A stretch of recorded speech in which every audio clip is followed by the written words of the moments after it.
How can we recognize sin, yet not be judgmental of others? Is it because we should also recognize that we're all guilty of sin?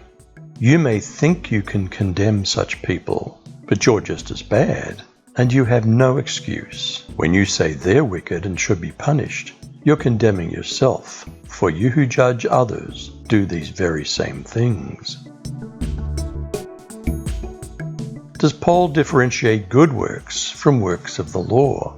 Are our good works in this life only rewarded with greater eternal blessings? Or is eternal life itself also based upon whether or not we do good works?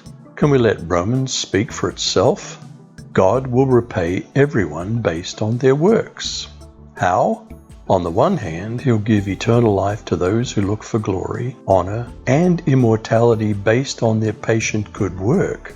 But on the other hand, there'll be wrath and anger for those who obey wickedness instead of the truth, because they're acting out of selfishness and disobedience. There'll be trouble and distress for every human being who does evil, for the Jew first and also for the Greek. But there'll be glory, honor, and peace for everyone who does what's good, for the Jew first and also for the Greek. God doesn't have favorites. Do people sin with or without the law? For there is no respect of persons with God. For as many as have sinned without law shall also perish without law, and as many as have sinned in the law shall be judged by the law.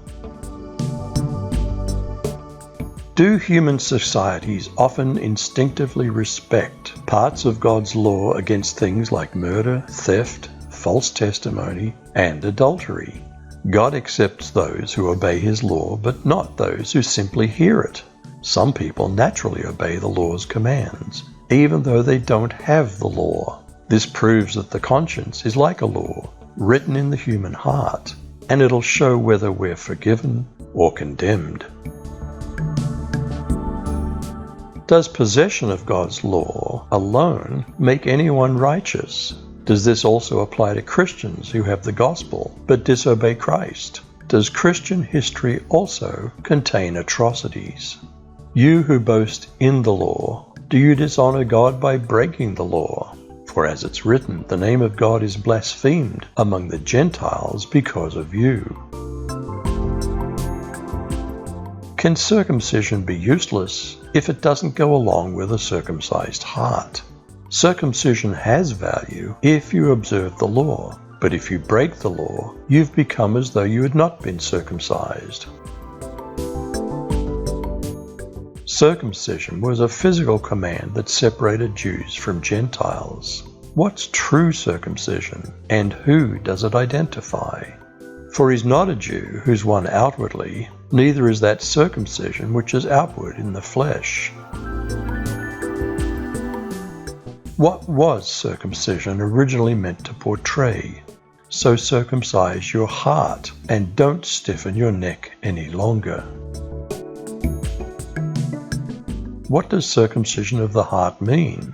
The Lord your God will circumcise your hearts and the hearts of your descendants, so that you may love him with all your heart and with all your soul and live. How does Paul explain this?